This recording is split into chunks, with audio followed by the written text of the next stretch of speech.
eu sou a Rose da Match IT e hoje é para falar de um tema bem interessante que eu tô curiosa para saber e acho que você também tá, que são os mitos e verdades em no-code e low-code. Eu trouxe uma pessoa super especialista que é o Marco Staccola, que é fundador e CEO da Infogol.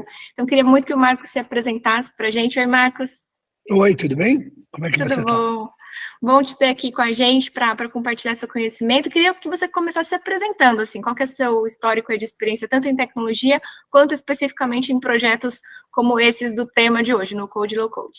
Tá, esse ano eu completo 40 anos de mercado de tecnologia e é curioso, porque eu sou um programador desde os 14, mas eu fiz administração de empresas, então eu sou muito ligado em processo.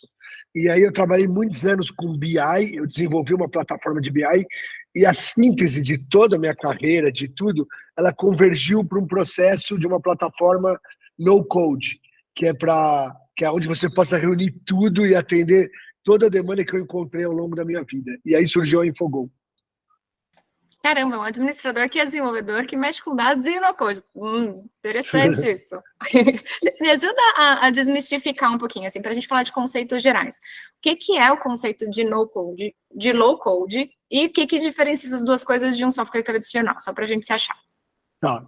A gente está num mundo agora de produtividade. Pode ver que tudo, o objetivo é melhorar a produtividade. E, no caso de programação, para você desenvolver aplicações, já que a gente tem celulares, computadores em larga escala, eles facilitaram isso criando plataformas no-code e low-code. O que é o low-code?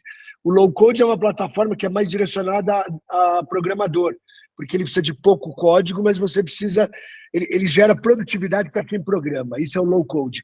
E o no-code veio para que é de negócios. Então, a pessoa pode pegar componentes e montar aplicações sem entender do que está por trás daquilo. Então, aí ela consegue criar algumas aplicações, entendeu? Essa é a ideia. Interessante. Eu já estou interessada em começar a mexer com isso, hein?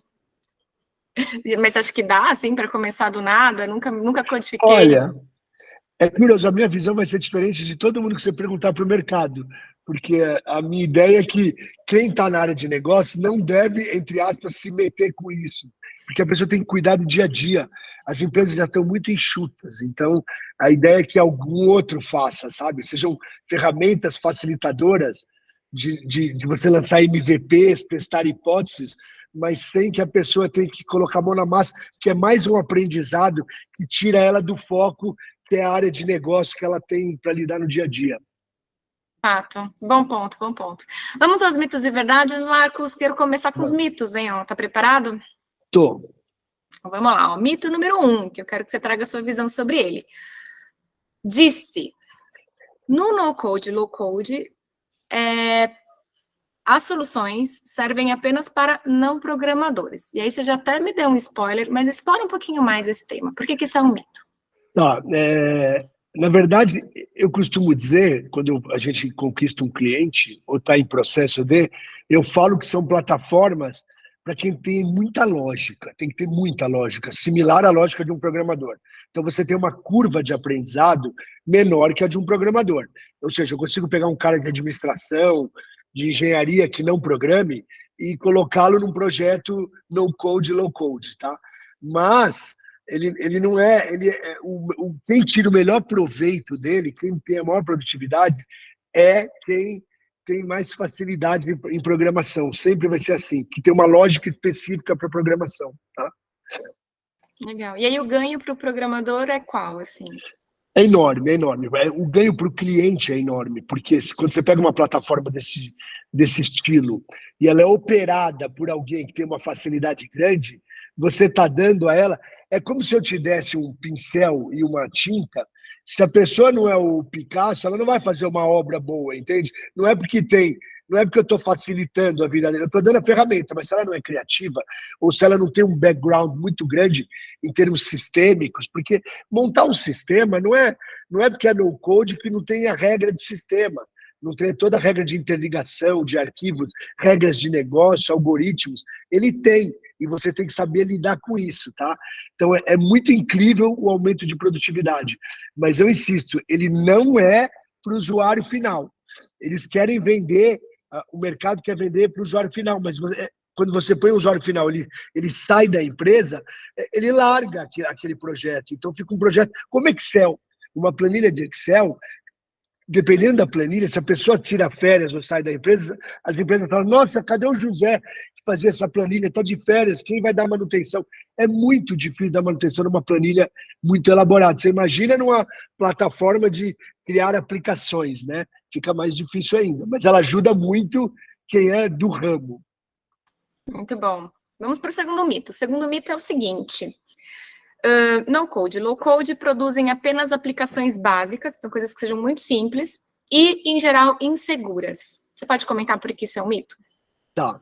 A parte da insegurança, eu discordo radicalmente, porque senão elas não estariam no mercado, né? Todo mundo busca segurança hoje. Elas são bastante seguras.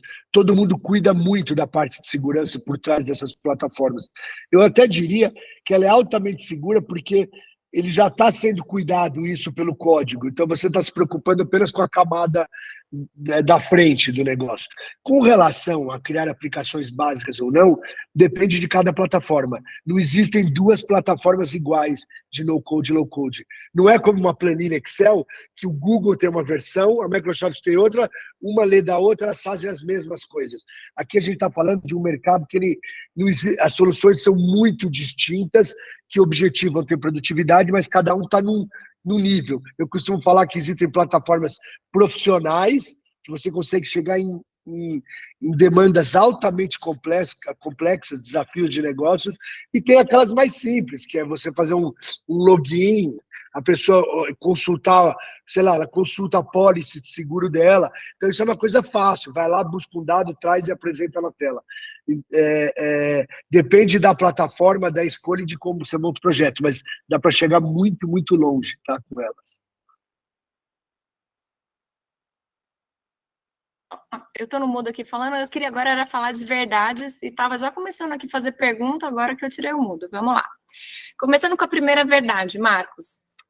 A primeira é que no-code e low-code têm limitações. Me fala um pouquinho de quais são as limitações, assim, na sua experiência. Tá. Todo produto que você tem mais embalado, que não é livre, você tem limitações, correto? Não tem como. Ela é limitada pelo ambiente que você tem. Toda vez que você tiver um produto livre, ou seja, você tem uma tela em branco para começar a programar, você cria o que quiser. Então, realmente, eles têm uma limitação. Eles servem a tudo? Também depende da plataforma. Tem plataforma que pode fazer mais coisas e menos coisas. Mas eles são limitantes em alguns quesitos. Só que, para a grande maioria das aplicações que uma empresa precise, hoje, o no-code e low-code, elas conseguem resolver de uma forma muito melhor que uma planilha. Então, eu costumo dizer, tudo que uma planilha faz, em termos de processo, tá? Lembra? Planilhas não deveriam ser usadas para processos em empresas. Então, tudo que a empresa tem de processo fora do ERP, que está em planilha, ou papel, ou qualquer anotação, o no-code e low-code deveria cumprir com maestria isso. Tá? Então, ele não é limitante nesse aspecto. Ele vai ser limitante em aspectos muito específicos. Sei lá, eu preciso usar o giroscópio do celular e ter uma experiência diferente. Ali realmente não é no-code, low-code. Você precisa ir numa aplicação mais direta ali, tá? Mas para quase todo o resto você tem solução para o dia a dia das empresas. Legal. E, Marcos, dá para fazer algo híbrido, assim? Por exemplo, eu estou fazendo um produto digital que uma parte dele é no code low-code e outra parte precisa de um código proprietário. É possível fazer essa integração, essa sistematização? Hoje em dia o mercado de trabalho, isso é muito interessante. Dá para você começar no ERP, ir para uma plataforma no-code, low-code, e ela alimentar o ERP de novo, e você continuar por ali, ou seja, caminhos que hoje você não tem no ERP, que você teria que contratar toda a parte de customização, você pode fazer no-code, low-code. Isso é muito bom, funciona muito bem, porque ele fica livre, ele não é sensível às mudanças das versões de ERP, que elas são mudanças que te obrigam a mexer nas customizações.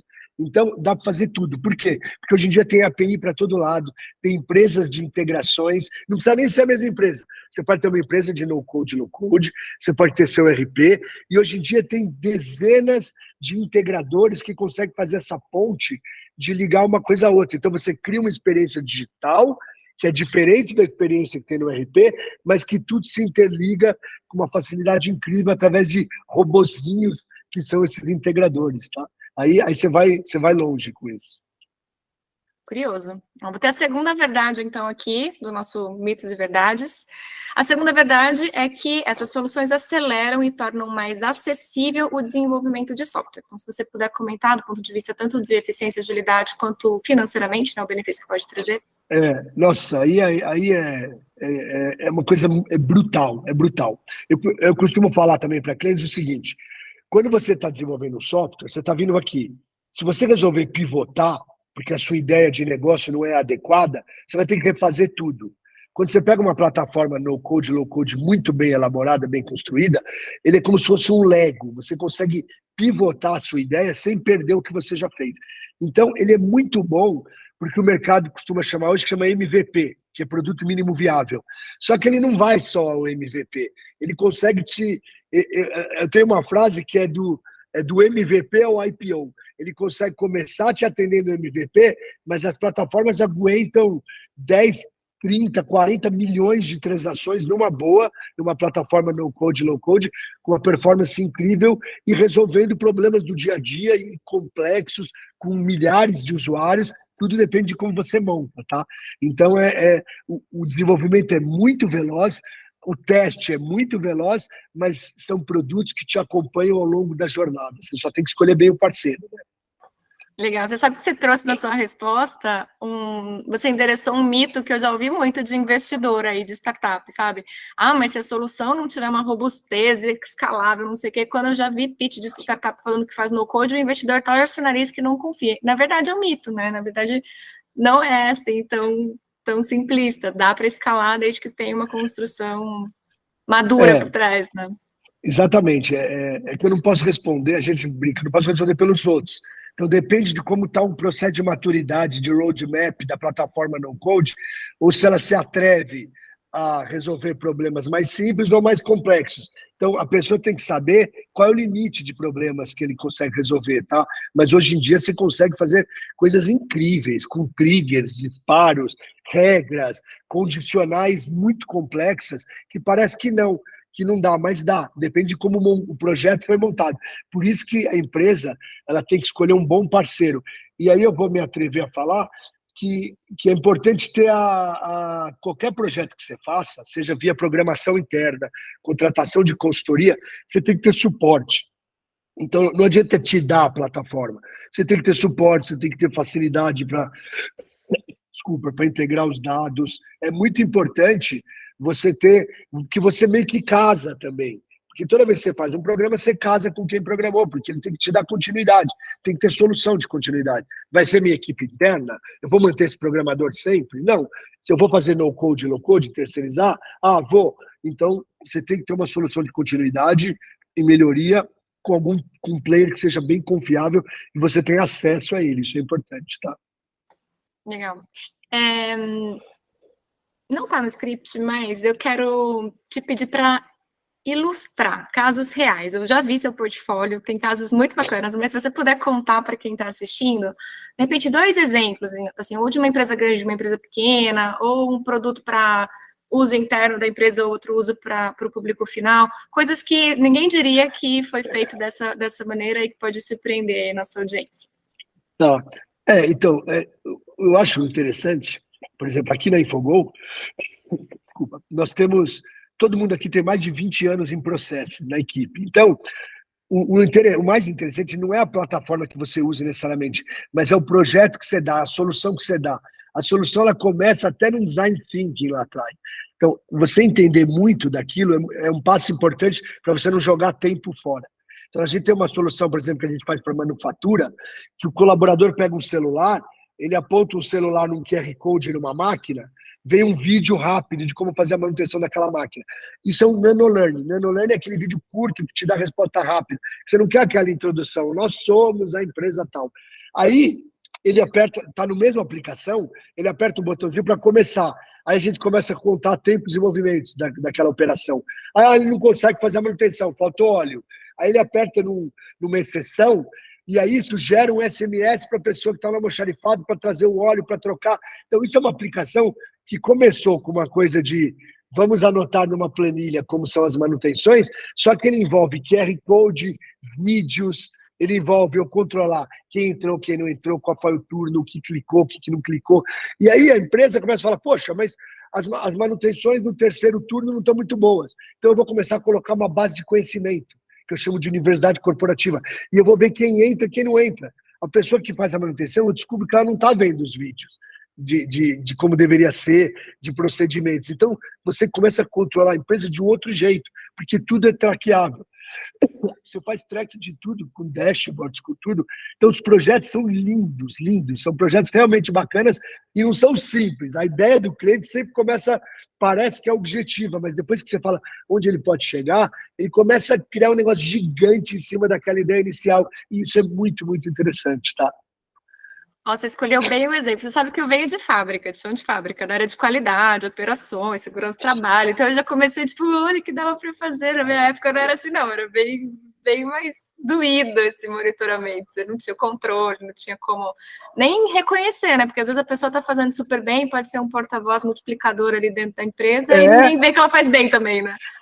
Aliás, aproveitando a sua dica, quando você é de fábrica, normalmente a fábrica sempre acaba na planilha, porque ela faz mapeamento, produtividade em planilha. São processos de qualidade, principalmente, são processos que não estão em ERP.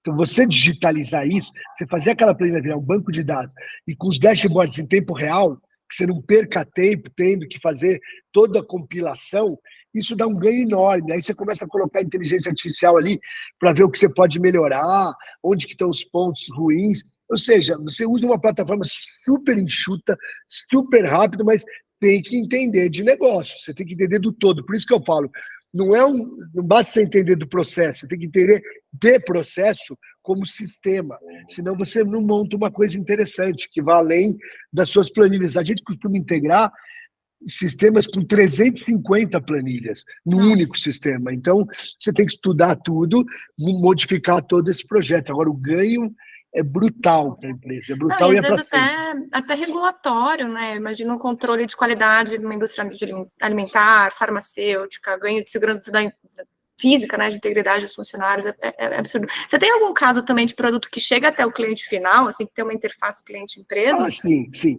Uma das coisas que a gente mais faz aqui na Infogol, nós somos o motor de muita iniciativa de startup, que é comum, porque elas não têm muito dinheiro para pegar programador, sai caro.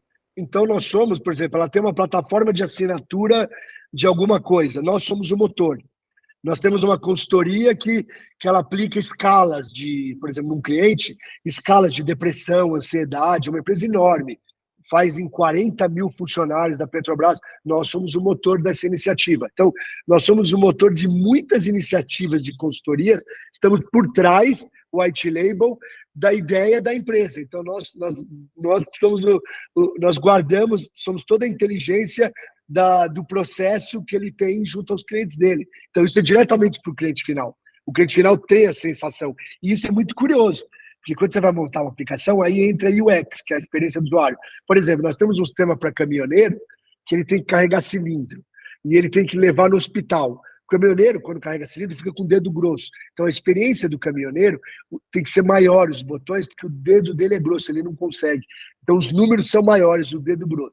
Aí ele aperta um botão, estou entregando 10 cilindros aqui. Isso já integra com o RP. O RP processa, já manda uma nota fiscal no celular dele para o cliente dizer que aprovou. Ou seja, não precisa de romaneio, não precisa eu preencher uma ficha, fazer todas as entregas para depois eu jogar numa planilha para integrar. Eu já estou integrando isso com a experiência do usuário e pensando no tipo do usuário, se ele é mais culto, se ele é menos culto, se ele tem o dedo maior, menor, se ele enxerga melhor ou pior. Tudo isso faz parte de se montar um bom projeto que é o que eu falo, está muito além de um usuário pegar uma plataforma no-code, low-code e sair fazendo aplicativo. Tem todo um cuidado, sabe? É muito importante isso, você até isso. E é legal que vocês têm esse repertório, né, de processo e a experiência de quem fez code também e o que aprendeu com isso. Queria saber mais, assim, do diferencial, né? A gente citou alguns elementos, assim, da Infogol, mas quais são os principais diferenciais, assim, da Infogol nesse contexto? O principal nosso diferencial que eu acredito é que nós somos uma plataforma no-code com serviços. Então, nós somos uma plataforma que se adequa ao cliente, ele não precisa se adequar a nós. Então, a gente monta um ambiente para cada cliente, nenhum está no mesmo, e nós temos uma relação muito estreita com o cliente. Então, tudo que a gente faz, tudo que está lá é dele, e é muito fácil dele nos acessar. E fica muito melhor a experiência do que eu pegar um negócio estrangeiro, que eu não sei direito onde está o dado. Então, nós não acreditamos em dar a plataforma, que é no-code, para o usuário final usar. A experiência nunca foi boa, tá? Então, nós cuidamos disso. Então, eu vendo para ele um SaaS, uma mensalidade que ele paga para mim, fixo, mas quem monta o projeto dele somos nós. Então, a gente cuida do cliente. Tem todo o cuidado, o carinho que a gente vai montando para ele. Eu, particularmente, eu não acredito muito em no-code ou low-code sem ser dessa forma. Não que não dê, porque eu acho que talvez só nós façamos isso, não sei como é. Eu acredito que tem que ter um cuidado. Então, nós optamos por ser uma empresa menos escalável, porque uma coisa é eu vender para 1.000, se vira aí e faz seus projetos. Outra coisa é eu cuidar de cada um. Aí eu não vou vender para 1.000, eu vou vender para menos, o ticket fica um pouco mais alto, mas o ganho da empresa ele é muito maior do que se eu desse mais uma plataforma, que é o que eu acredito que aconteceu muito com o BI. Quando começou a ter BI, eu sou de BI, hein? Você pega um Power BI, deu para a empresa inteira mexer. Cada um chega com um painel, cada um monta uma coisa. Eu não acredito muito nisso, eu acredito em centralização da solução para que seja uma coisa medida, seja bem feita, para a empresa ter realmente benefício, do que soltar ferramentas. Eu acredito muito nisso. Vamos criar um processo que todo mundo entenda, todo mundo possa dar ideias, mas que seja de conhecimento de todos, cada um faz o que quer. Então, essa é a nossa proposta, tá? É cuidar do cliente. Eu entrego o projeto pronto para ele e vou melhorando esse projeto e vou integrando outros e vou dando sugestões, porque é benchmark. Eu tenho um benchmark de tudo que eu já fiz, são mais de 500 experiências feitas. E aí, o ganho é muito maior do que, pega e vai fazer um sistema para o seu vendedor na rua. É até fácil fazer um sistema para o vendedor na rua, mas você pode fazer um sistema incrível que misture conceitos de CRM, com fotografia, com vídeo, com localização, com processo, com estoque, ou você pode fazer um sistema simples, e você não vai sair desse simples. Tá? Então, a gente acredita em no-code, mais serviços, para entregas rápidas e melhores. Essa é a Infogol, tá bom? E, Marcos, você falou super rápido, assim, não, porque a gente tem uma plataforma SaaS, e eu não sei como é que o mercado faz isso. E, cara, e assim, eu dei uma pesquisadinha no seu site, você diz que cobra o SaaS. Como é que é isso? Você cobra o SaaS, não cobra o serviço? É muito caro esse SaaS aí, vai ser um SaaS de $1 milhão. É uma plataforma que você terceiriza de uma outra empresa, a própria plataforma de vocês. Fala um pouquinho mais disso, porque isso já me chamou a atenção, é bem diferente do que tem por aí. Tá, não, a nossa é uma plataforma desenvolvida por nós, eu que cuido do roadmap. O meu papel central na empresa, eu sou um CEO, CTO, na verdade. Eu cuido do roadmap desde 2018. Então, a gente tem uma plataforma feita por nós, construído com todo o material, tudo Google, no servidor da Google, com banco Firebase da Google, tudo é Google ali. E a gente tem uma plataforma muito madura, já muito testada, que é a nossa. Por quê? Porque eu consigo melhorar o roadmap de acordo com o que eu acho que para onde o mercado caminha. Eu não uso de terceiros, porque eu não posso depender do sucesso da minha startup, né? Que é uma startup que se propõe a ser no-code, com uma plataforma que amanhã eu posso não ter acesso. Então, ela é nossa. Ela é toda feita por nós, tá? A produtividade vai ser sempre maior se operado por pessoal nosso, porque a gente tem uma fábrica a gente pega pessoas de várias áreas, psicologia, engenharia, administração, que vão montar projetos. Então, a gente monta uma equipe multidisciplinar para criar o projeto do cliente, entender, fazer o design thinking quando precisa, ou receber, montar, prototipar, entregas ágeis. Hoje tem muitos conceitos muito interessantes que você pode usar. E aí, como que a nossa empresa faz? A gente cobra um SaaS, é uma mensalidade que é baseada em esteira. Acaba um projeto, a gente começa outro, acaba um, começa outro. E aí não tem limite. E a empresa paga uma mensalidade que ela parte de R$ 2.500 por mês, sem limite de usuários. Pode ter 10 mil. Então não é caro. Quer dizer, o no-code ele não é caro. Tá? Ele é muito mais barato do que programar, porque você não fica dependendo de ninguém. Se alguém sai da minha equipe, o outro cuida daquilo. Você nunca vai ter dependência. Então, não é caro. Para startups, assim, vejo que é um ganho. E você disse que tem entregas em até 15 dias, já dá para começar a ver. É verdade esse bilhete? Esse bilhete é verdade. Depende do projeto. Por exemplo, universidade corporativa, que tem vídeos de conhecimento. Se você pegar um projeto de BI, a parte BI, que é uma parte que eu conheço bem, A gente cuidou muito para ter um BI super poderoso rodando no celular. Por exemplo, a Marelli, que é a COFAP Marelli, ela usa Power BI na diretoria. Só que 200 vendedores no campo usam o Infogol para verem com alçada, cada um vê o que é seu no celular, dentro do celular. O Infogol é uma plataforma super robusta, processa 20 milhões de transações em 4 segundos no celular, 4G. Então, toda essa parte a gente montou em 15, 20 dias o projeto inteiro de BI, porque a gente tem uma veia de BI forte, né? E tudo isso dá para fazer com no-code. O BI pode ser feito com no-code também, lendo dados do sistema, lendo dados que são gerados pela própria plataforma, nas experiências que a gente faz. Ou seja, vai muito longe o no-code, é um caminho viável para as empresas, é o caminho do futuro, é rápido, você testa, você muda. Eu acho que esse caminho é um caminho sem volta no mercado, desde que seja bem aplicado para a empresa não ter dependência de profissional, porque são raros os profissionais. Tá? Isso é um fator que eu saliento, que você contratar um programador, ele monta um sistema para você, e se você não continuar estimulando, tanto em projeto, estou falando de dinheiro, estou falando de projeto, como de também financeiro, ele vai embora, é natural, ele tem que seguir a vida dele. E aí você fica preso naquilo, tem que tomar muito cuidado. Então, essas plataformas, elas podem ser um grande aliado para que você mantenha produtividade alta num custo mapeado. E é o que a gente procurou apresentar no mercado. É um custo mapeado, é um ticket igual todo mês, tá? É assim que a gente trabalha. E para finalizar, Marcos, conta um pouquinho quem que é o match perfeito para Infogol, qual que é o perfil de tech buyer aí que dá o match ideal com vocês? Olha, putz, isso é tão difícil.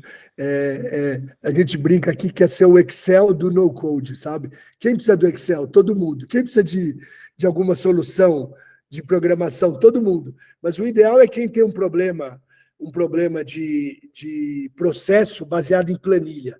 Eu não vou falar ideal em termos de indústria, porque nós temos cliente varejo, saúde, finanças, serviços, tá? Tudo. A gente tem cliente de todos os ramos, clientes grandes.